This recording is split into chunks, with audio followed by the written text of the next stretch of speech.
From VOA, Press Conference USA, here is your host, Carol Castiel. Welcome to Press Conference USA on the Voice of America. I'm your host, Carol Castiel. Our special guest on this edition of the program, His Excellency Arun K. Singh, Ambassador of India to the United States, and we're coming to you from the Indian Embassy in Washington. Ambassador Singh has over 30 years' experience working in India's Foreign Service. He has served in numerous posts since 1979, including in Moscow, Paris, Tel Aviv, Tokyo, and Addis Ababa. He served in India's permanent mission to the United Nations from 1993 to 1997. In New Delhi, Ambassador Singh also served in senior foreign ministry posts covering Pakistan, Afghanistan, and Iranian affairs. We'll be talking with the ambassador about the growing U.S.-Indian relationship, the large Indian diaspora in the United States, as well as regions in which India has key strategic interests, including sub-Saharan Africa. Recently, the Obama administration said that the bilateral relationship with the world's largest democracy, India, will be one of the defining partnerships of the 21st century. Ambassador Arun Singh, welcome to the program. Thank you, Carol. Thank you for having me on the program, and thank you for being here at the embassy, a small bit of India in the United States. Absolutely. We greatly appreciate your hosting us here. Ambassador Singh, I wanted to begin with the U.S.-India partnership. When the Obama administration says that the U.S. relationship with India will be one of the defining partnerships of the 21st century, how does India see that? Do you share that vision? Absolutely. In fact, we share very much that vision. We appreciate very much the effort that President Obama himself has made to take this relationship forward. But what is interesting is that now one can say that there is broad bipartisan support for the India-US relationship. I see that in my interactions on the Hill. But more than that, the new phase in the relationship was really started with President Clinton in 2000. President Bush took it forward significantly when he advocated and then led to the realization of a civil nuclear cooperation agreement between India and the United States. And that has completely transformed the relationship.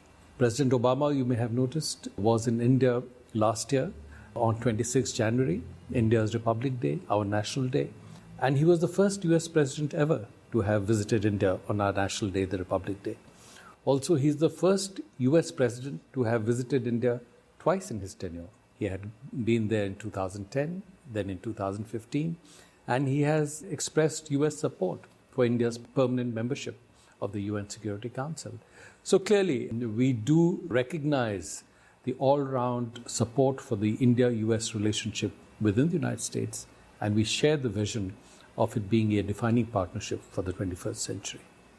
What more would you like to see come out of this relationship?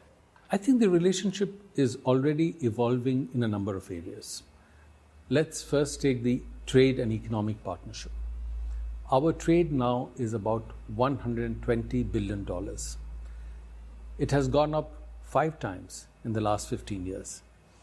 While these numbers may not be significant for the US, from India's point of view, US is now our largest trading partner.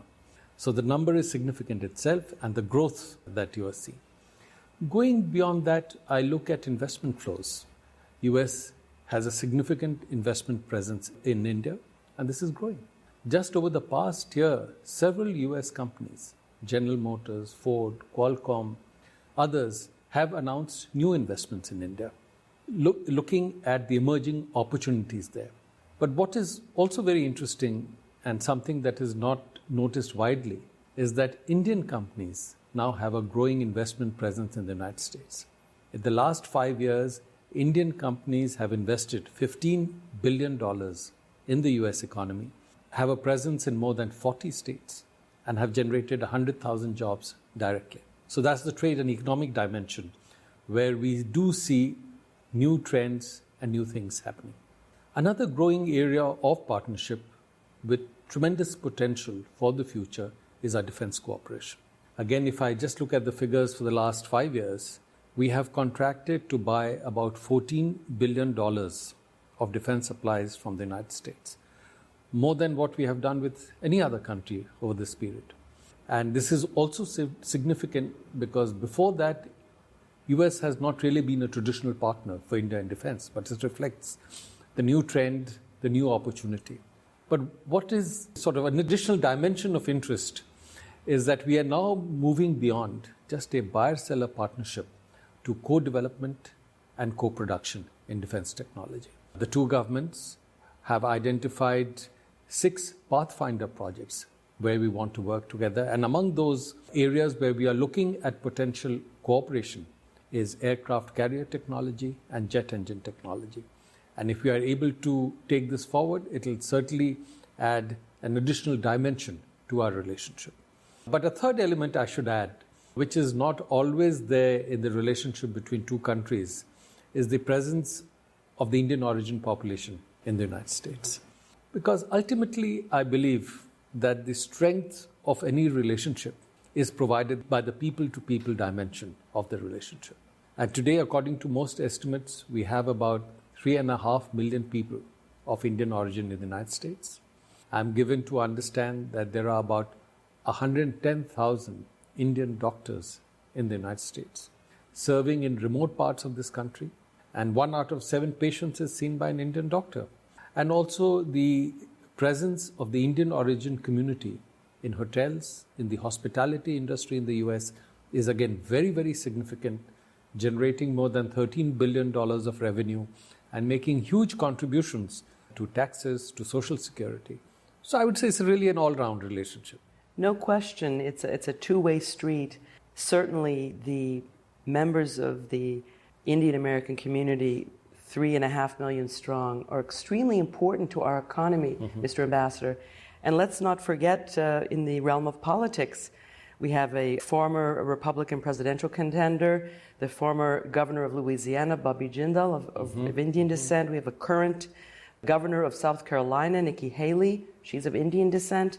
And now there's just talk for now, of a potential Supreme Court nominee, Sri Srinivasan.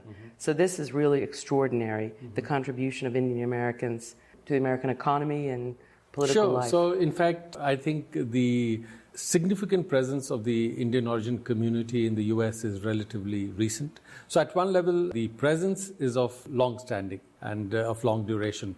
Some have said that there has been an Indian origin presence in the US now for more than 200 years.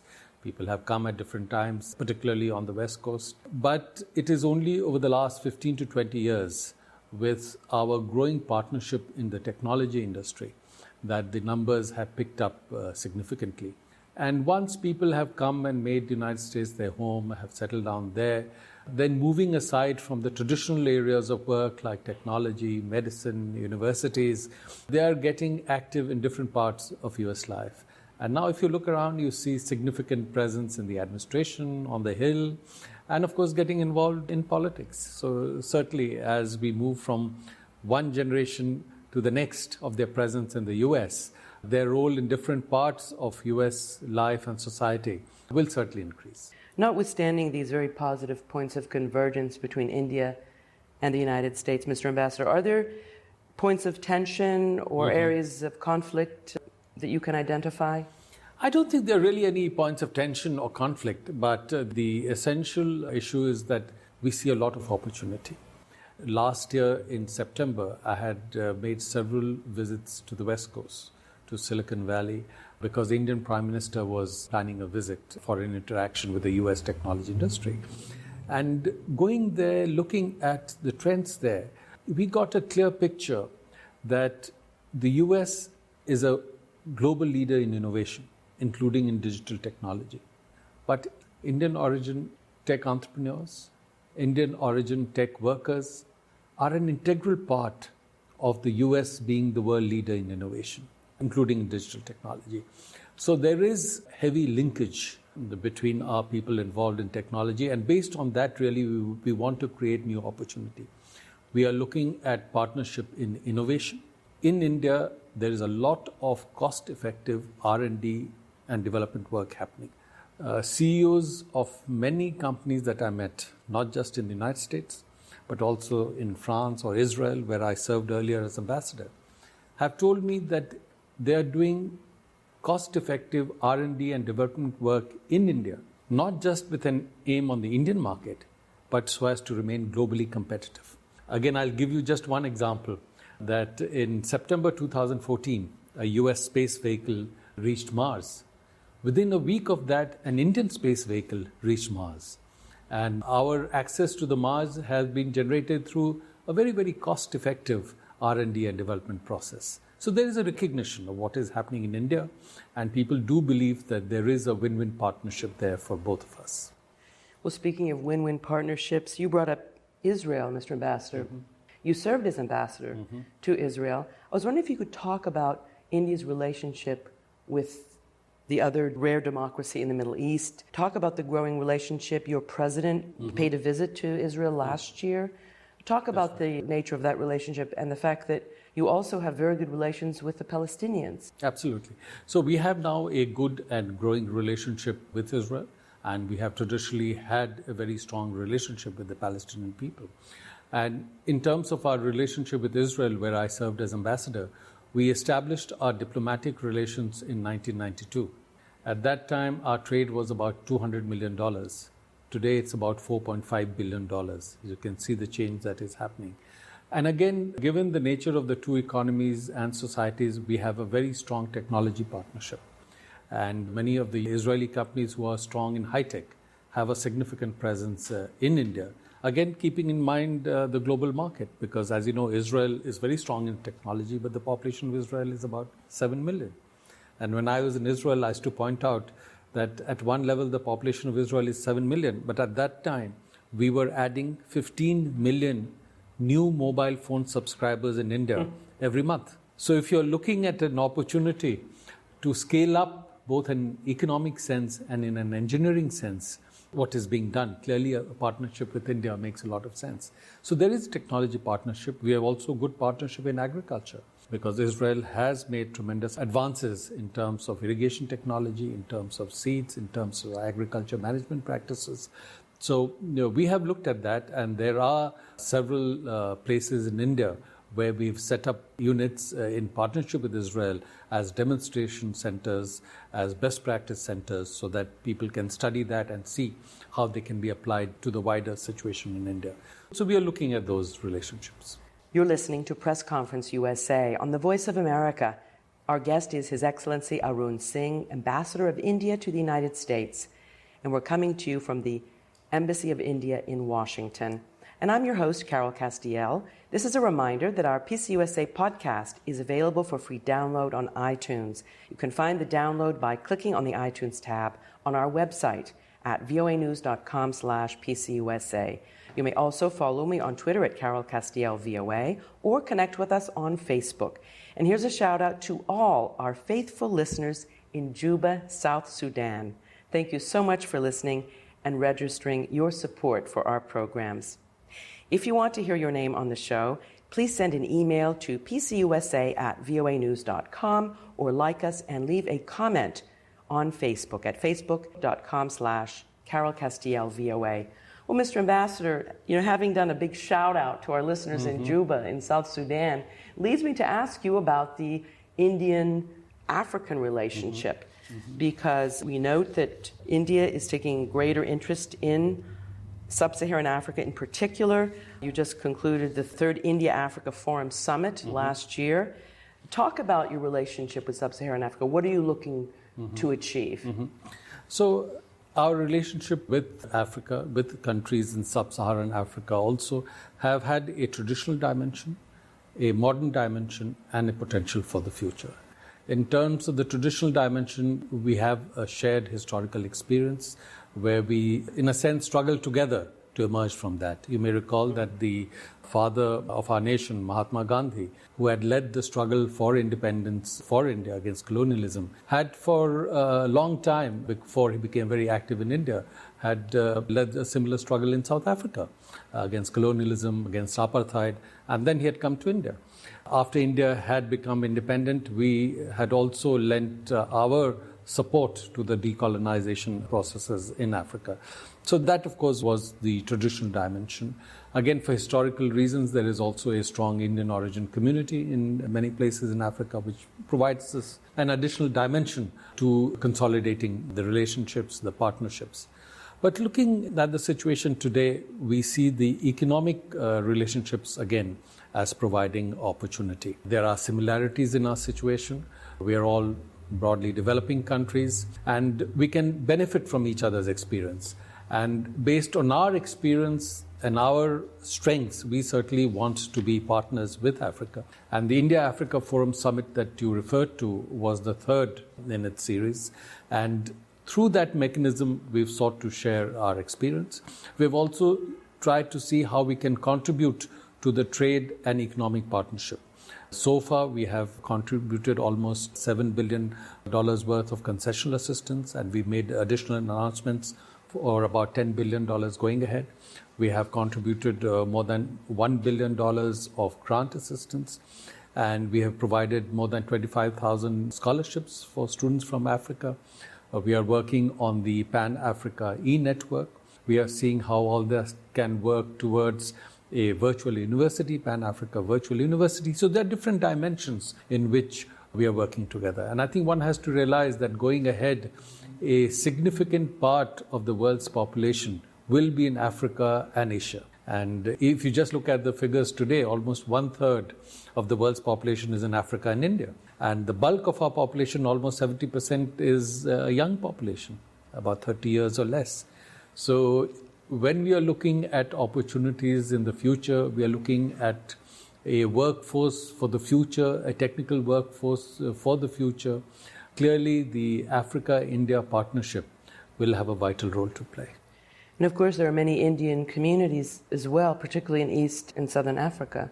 That's right. So, and again, they've had a historical presence there because of the linkages which predated colonialism and, of course, also during the colonial period. And those are there. And but now, of course, we are building the modern partnerships and linkages there. And to what extent can India be an important and positive, actually, counterweight to China, who is heavily invested, particularly in the extractive industries in Africa? I imagine that the Africans welcome, in many ways, the Indian investment and development assistance as well as trade, because sometimes the Chinese are not seen in as much of a positive light. Well, we look at our relationship with countries in Africa in our own context and in the bilateral context of the India-Africa relationship. We don't really look at it through the prism of any third country.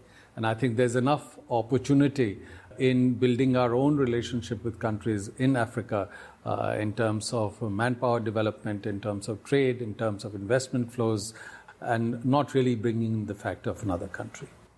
And are you focusing on any specific countries in the continent or just large trading blocs? So we're doing it different ways. We are looking at countries individually as we build our relationships. Such as? Name any country. And we have, you just referred Kenya, to Nigeria, you referred to South Sudan. Africa. We had a strong presence there, certainly Kenya, Tanzania, Ethiopia, Nigeria, South Africa. So you name any country, and the effort is to build a strong bilateral partnership. Then we are also looking at it at the regional level, through some of the regional mechanisms, and then at the Pan-African level, through the African Union and in the India-Africa Forum Summit. Mr. Ambassador, I'm wondering if we could turn now to your region in general, South Asia, so much going on, whether Afghanistan, Pakistan. Let's look at Afghanistan briefly, in which India has many ties, many investments, very positive, irritating to some extent your neighbor, Pakistan, but we'll leave that aside for a minute. Efforts we know are underway to foster negotiations, for example, between the Taliban and the Afghan government. Does India support these efforts at trying to reach a peace deal and greater long-term stability? Our basic approach has been that we would support any process that contributes to stability in Afghanistan, and also that we would support any process that is an Afghan-led and Afghan-owned process. Stability and peace in Afghanistan is vital to India's security, because in the past, Afghanistan has been used to provide a base for terrorists who have then carried out actions in India. So after the unfortunate incidents of 9/11, when the US led a major effort in Afghanistan, we have been very active in contributing to the economic processes in Afghanistan. We have not been a traditional donor, yet we have given about $2 billion worth of assistance to Afghanistan. We have rebuilt schools, we have rebuilt hospitals, we have built a 300-kilometer road segment, we built a 300-kilometer power transmission line through high mountains that brought electricity to Kabul from the north, and we have done a large number of local community development projects. Most countries and aid donors have assessed that India's assistance has been extremely effective. And many public opinion polls, surveys that have been carried out have shown that today in Afghanistan, India is among the most highly rated and popular countries. Towards the end of December, the Indian Prime Minister had visited Afghanistan, and he spoke at the Afghan Parliament, a building that has been constructed by India and handed over to the Afghan people. And the kind of response in the parliament, from the government, from the parliamentarians, showed clearly the deep emotional bonds between India and Afghanistan, between the people of Afghanistan and the people of India, and how much the people and the political leaders in Afghanistan value the economic engagement and support that India has provided. So we really look at the relationship in that context, and we do hope and work for there being stability in Afghanistan, and anything that can lead to that or contribute to that is something that we would support. Mr. Ambassador, I wonder if we could turn now to the topic of climate change. Mm-hmm. This is, of course, an area of tremendous interest of President Obama. It's something that he wants to leave as an important legacy when he leaves office. We witnessed, of course, the COP21 talks in Paris last December. What is India's position regarding the talks? How did you come out of those talks? Because we know that India occupies an interesting position. On the one hand, it's an emitter of greenhouse gases. On the other, it would like to continue developing in such a way that could potentially, adversely affect the greenhouse gas emissions. I mean, what are you doing to, on the one hand, continue developing and at the same time curbing these greenhouse gas emissions consistent with the COP21 statement? Let me say that I think there's been widespread appreciation of the role that India and the Prime Minister of India played in the summit that took place in Paris, and in working towards a successful outcome that large number of countries were satisfied with. Our basic position has been that we have not really contributed to the problem of global warming, be it in terms of historical emissions or current emissions.